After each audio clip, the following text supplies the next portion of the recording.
Assalamualaikum warahmatullahi wabarakatuh. Saya Rina Nana Putri dari kelas Sido 6B akan menjelaskan tentang IUTS IRP dengan nomor NIM 0903-138-1924112. Yang pertama saya akan menjelaskan soal nomor 9, yaitu jelaskan 2 langkah awal yang harus ditentukan dari 4 langkah utama mengelola MRP. 2 langkah awal dalam mengelola IRP adalah netting dan loading. Netting adalah proses yang dilakukan untuk menetapkan jumlah kebutuhan bersih dari sebuah komponen yang didapatkan dari selisih antara kebutuhan kotor dengan keadaan persediaan, baik itu persediaan di dalam gudang maupun yang dipesan. Lalu loading adalah teknik untuk menentukan besarnya kuantitas pesanan yang optimal untuk setiap item tambahan material. Proses ini berperan penting dalam perencanaan kebutuhan bahan, terutama pada perusahaan yang keterbatasan fasilitas. Lalu yang kedua, saya mengambil soal nomor 4, yaitu salah satu manfaat diterapkannya IRP adalah adanya standarisasi data dan informasi. Jelaskan dan berikan contohnya. Basis data terpusat yang diterapkan pada IRP akan membentuk data yang terstandarisasi, sehingga informasi dapat dikumpulkan dengan mudah dan fleksibel untuk seluruh bagian perusahaan. Misalnya jika data dimasukkan ke dalam suatu modul, misalnya data penerimaan bahan, modul lain seperti pembayaran dan persediaan juga akan diperbaharui secara otomatis. Pembaharuan ini terjadi secara real time atau pada saat transaksi. Contoh lain di perusahaan Colgate Palmolive.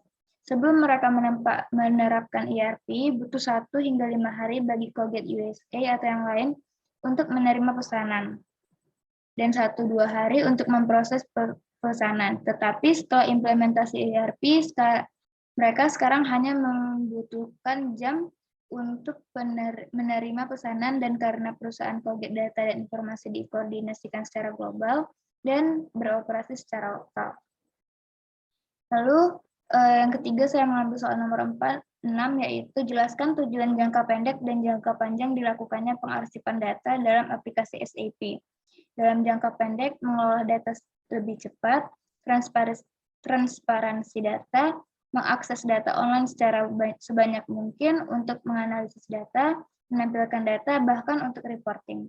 Untuk jangka panjang, yaitu menjaga volume agar dapat tetap konsisten dan memiliki taktik atau strategi yang baik dalam archiving.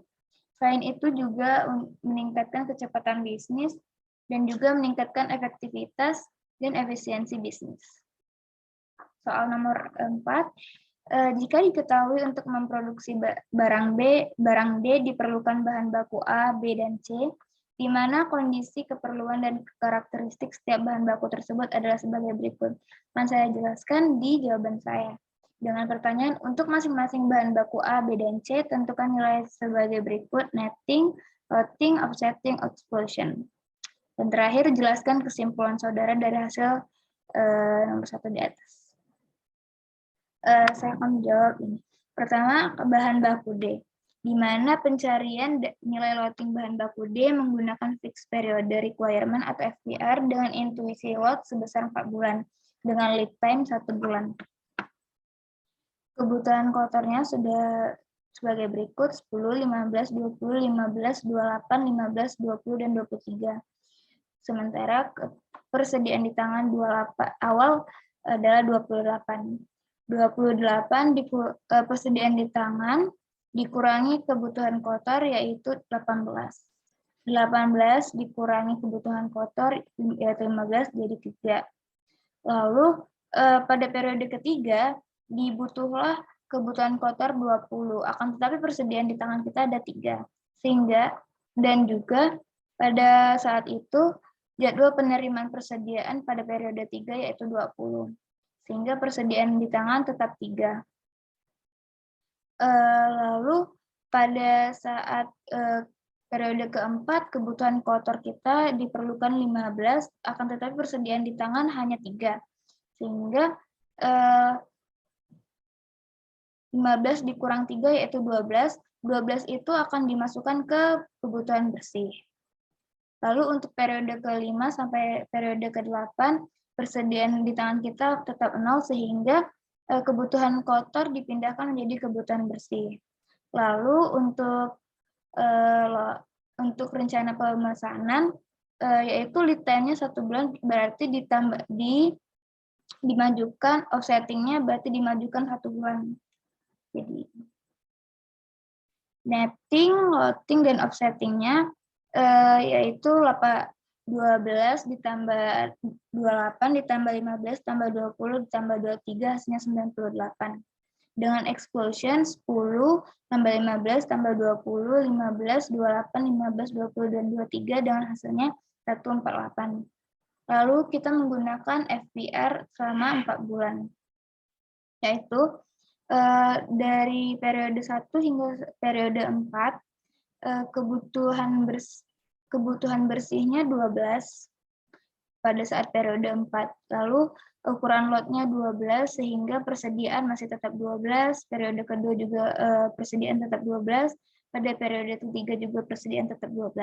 Akan tetapi pada periode keempat diperlukan kebutuhan bersih yaitu 12 dan juga ukuran lotnya kita juga 12 sehingga 12 dikurang 12 hasilnya 0 sehingga persediaan 0.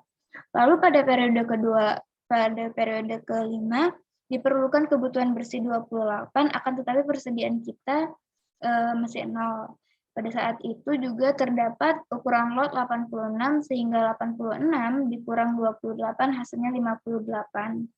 Lalu kebutuhan bersih yang diperlukan yaitu 15, sehingga persediaan dikurangi kebutuhan bersih yaitu 58 dikurang 15 hasilnya 43.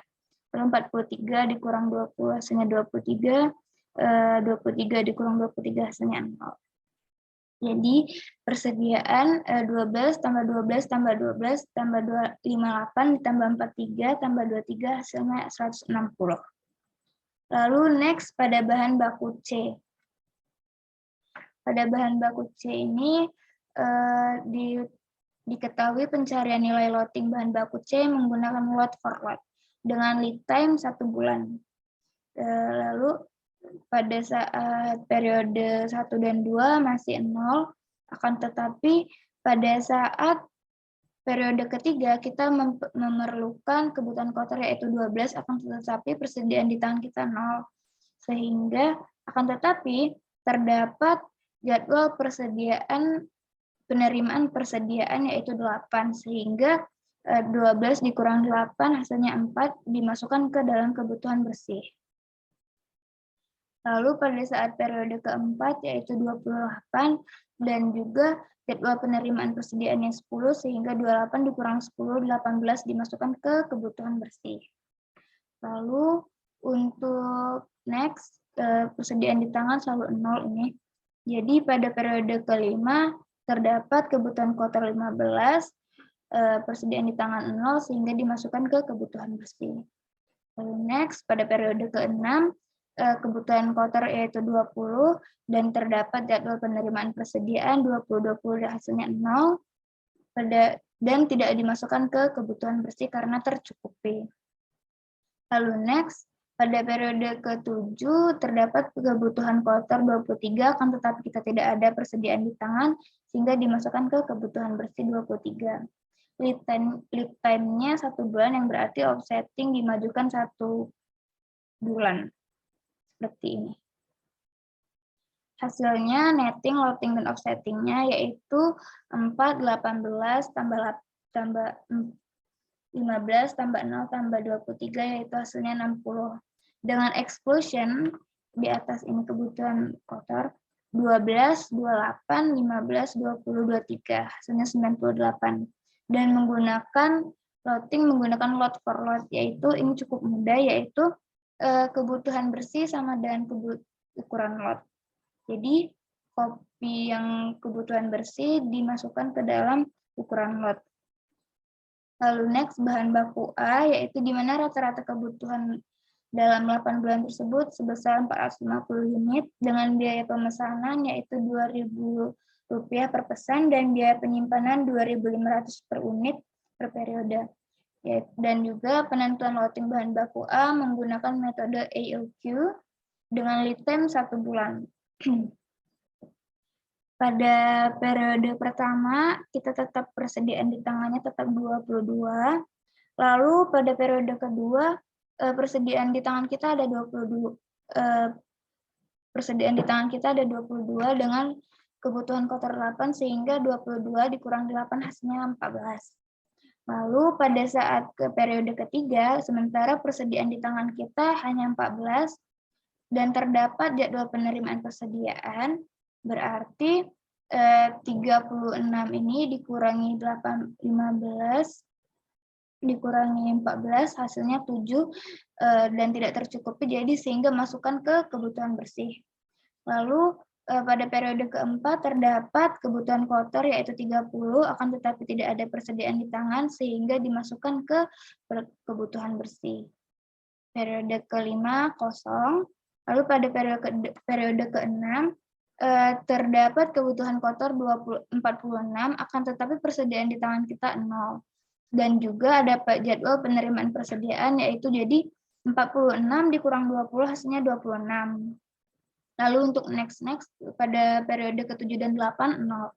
Dengan lead time 1 bulan yang berarti offsetting maju 1 bulan.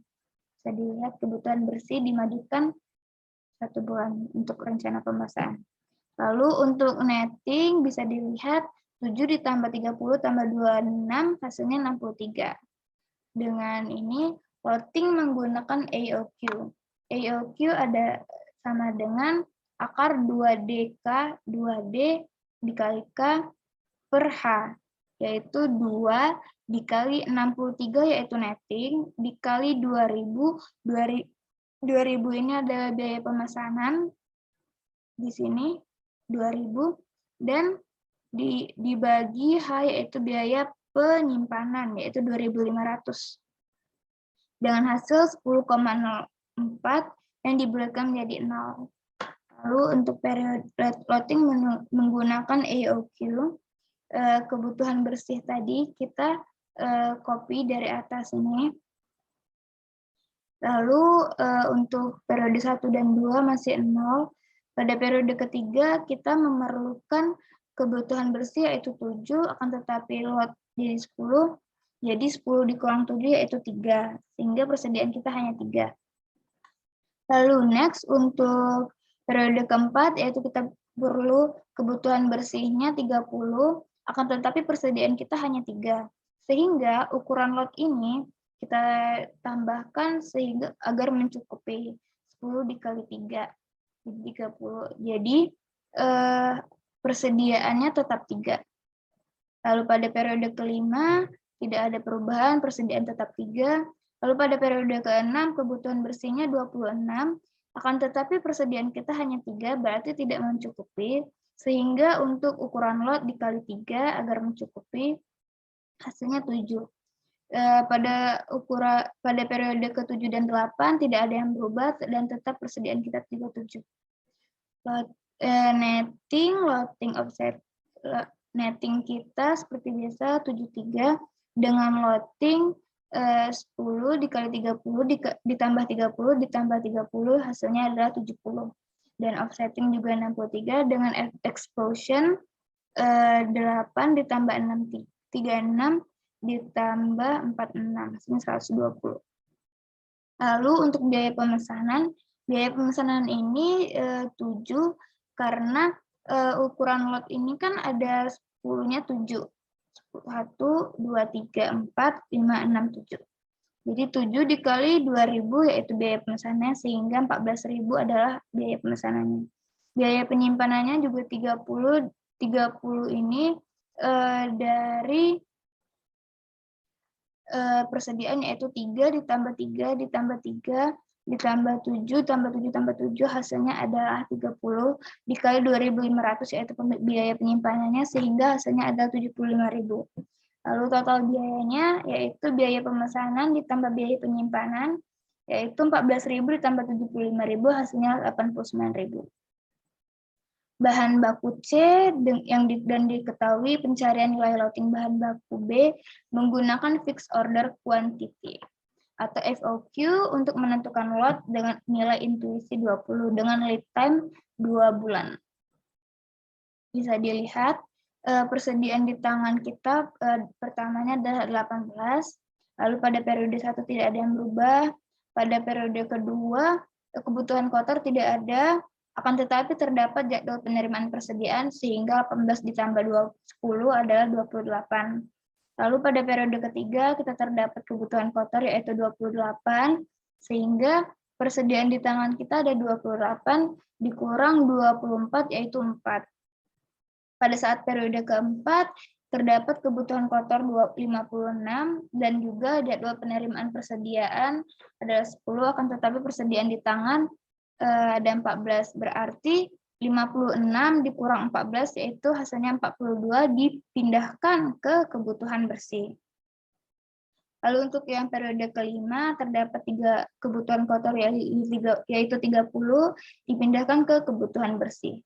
Yang lalu pada periode ke-6 terdapat kebutuhan kotor 40, akan tetapi terdapat jadwal penerimaan persediaan sehingga 40 dikurang 20 yaitu 20 dipindahkan ke kebutuhan bersih.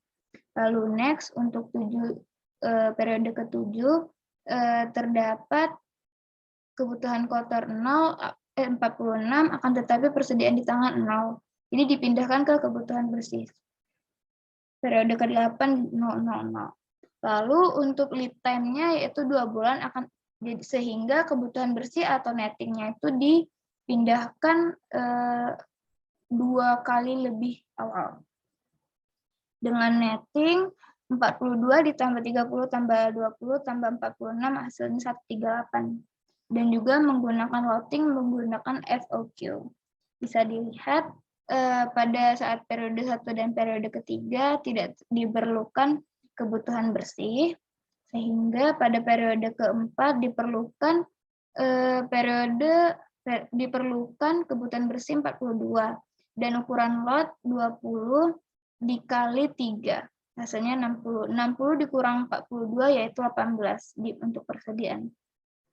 Lalu pada saat periode kelima kebutuhan bersih yang diperlukan adalah 30, akan tetapi persediaan kita hanya 18 dan jelas tidak memenuhi. Oleh karena itu kita tambah ukuran lot tambah 20 jadi 30 jadi kebutuhan bersih ini tercukupi sehingga persediaan kita ada 8. Pada saat periode ke-6 juga 20 dan juga ukuran lotnya kita tambah lagi 20 sehingga persediaan tetap 8.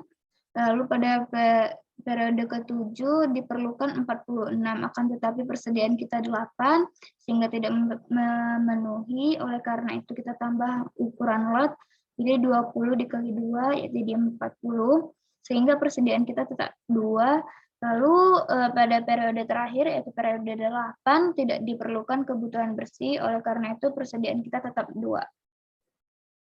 Loading kita 60 ditambah 20 tambah 20 tambah 40 hasilnya 140 dengan offsetting 138 dengan total explosion yaitu 42 ditambah 56 tambah 30 tambah 46 yaitu 196. Dengan total keseluruhan explosion yaitu 120, 196, 98, 146, hasilnya adalah 560. Dengan kesimpulan semuanya yaitu dari soal di atas yaitu jumlah rencana pemesanan sama dengan jumlah kebutuhan bersih, kebutuhan kotor. Lalu bahan baku C diperoleh dari 1 kali rencana pemesanan bahan baku D. Kebutuhan kotor bahan baku A diperoleh dari 2 kali rencana pemesanan bahan baku C, dan kebutuhan kotor bahan baku B diperoleh dari 2 kali rencana pemesanan bahan baku D. Kebutuhan kotor setiap bahan baku diperoleh dari offsetting pada bahan baku sebelumnya. Lalu jika menggunakan pendekatan EOQ dan FOQ, maka jumlah lot pada setiap pemesanannya sama. Jika menggunakan pendekatan lot for lot, jumlah persediaan akan selalu bernilai 0. Dan yang terakhir, netting adalah kebutuhan bersih, loading adalah besar pemesanan sesuai dengan kebutuhan bersih, offsetting yaitu waktu untuk rencana pemesanan, dan explosion adalah penghitungan kebutuhan kotor untuk tingkat item yang lebih rendah sesuai dengan rencana pemesanan. Baik, terima kasih atas perhatiannya. Berikutlah adalah penjelasan saya tentang UTS IRP. Maaf jika ada salah kata. Wassalamualaikum warahmatullahi wabarakatuh.